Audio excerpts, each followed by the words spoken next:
सती को श्री राम पर संदेह हो गया और प्रसंग ये चल रहा था कि रावण जो है सीता मैया को उठा करके ले गया। अब माता सती को राम जी पर संदेह हुआ कि कैसे भगवान है। बोले इन्हें अपनी पत्नी का नहीं पता कि वो कहाँ है और कौन उठा करके लेकर गया है। तो भगवान शंकर कहते हैं कि देखो ये भगवान ही है, ये इनकी एक लीला है, तो इन पर संदेह मत करो। लेकिन माता सती नहीं मानती। माता सती कहती है कि मैं तो इनकी परीक्षा लेकर के देखूंगी कि असल में भगवान है भी या नहीं। तो अब शंकर जी ने कहा कि होई वही जो राम रच राखा, कोकरी तर्क बढ़ावी शाखा। भगवान शंकर ने बहुत समझाया पर माता जो है नहीं मानी और माता सती परीक्षा लेने के लिए भगवान राम की पहुंच गई है।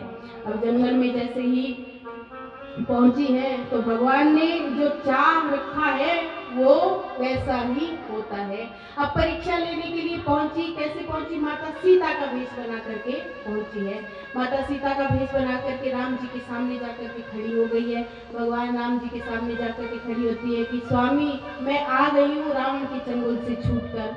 अब राम जी ने जैसे ही देखा तो राम जी ने हाथ जोड़ दिए और कहा, क्योंकि पहचान गए, और हाथ जोड़कर कहते कि मैया आप अकेली आई हैं, भोलेनाथ जी कहाँ हैं बताइए। अब जैसे ही मैया को पहचाना हो फिर माता मैया जो है अपने भेष में आई और कहा कि मैं तो सीता का रूप धारण करके आई हूँ, लेकिन फिर भी आपने मुझे कैसे पहचाना।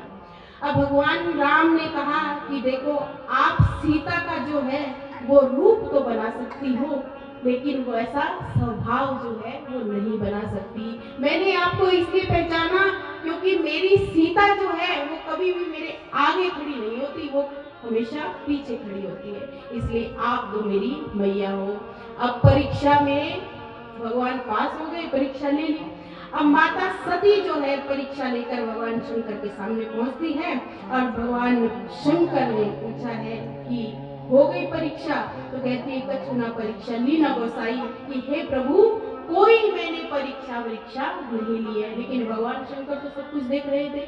और भगवान शंकर ने देखा कि ये मेरी मैया का रूप बना करके ये गई है, इसलिए भगवान शंकर ने उसी दिन से माता सती का जो है परित्याग कर दिया। एक बार भगवान भोलेनाथ एक सभा में बैठे थे, सभा लगी हुई थी, भगवान विश्वनाथ जी उस सभा में विराजमान थे और दक्ष आया। दक्ष के आते ही सभी खड़े हो गए, क्योंकि दक्ष प्रजापति सामान्य व्यक्ति था और कहते हैं कि जब कोई सामान्य व्यक्ति आता है तो सभी खड़े हो जाते हैं। तो सभी सभा में जितने भी व्यक्ति थे सब खड़े हुए, लेकिन भगवान भोलेनाथ जो है वो खड़े नहीं हुए, वो अपने आसन पर विराजमान थे। अब इसका ये कारण नहीं था कि भगवान भोलेनाथ क्यों खड़े नहीं हुए, बोले ये बहुत बड़े हैं इसलिए खड़े नहीं हुए, क्योंकि भगवान भोलेनाथ राम नाम की धुन में डूबे हुए थे, तो उन्हें होश ही नहीं था। क्योंकि 24 घंटे उनके मन जो जीव्या पर है केवल और केवल राम का नाम होता है, इसलिए भोलेनाथ को कोई होश ही नहीं था कि कौन आ रहा है कौन जा रहा है। तो भोलेनाथ जी जो है वो अपने आसन पर बैठे रहे। अब दक्ष ने देखा कि सभी खड़े हुए, लेकिन ये जो शिव शंकर है ये खड़े नहीं हुए। अब दक्ष बड़ा क्रोधित हुआ, क्रोधित होकर उठा और भोलेनाथ जी को उल्टा सीधा बोलने लगा, सुनाना शुरू कर दिया। भोलेनाथ जी चुपचाप सुनते रही, क्योंकि जो विष का पान कर सकता है वो अपमान का पान भी कर सकता है।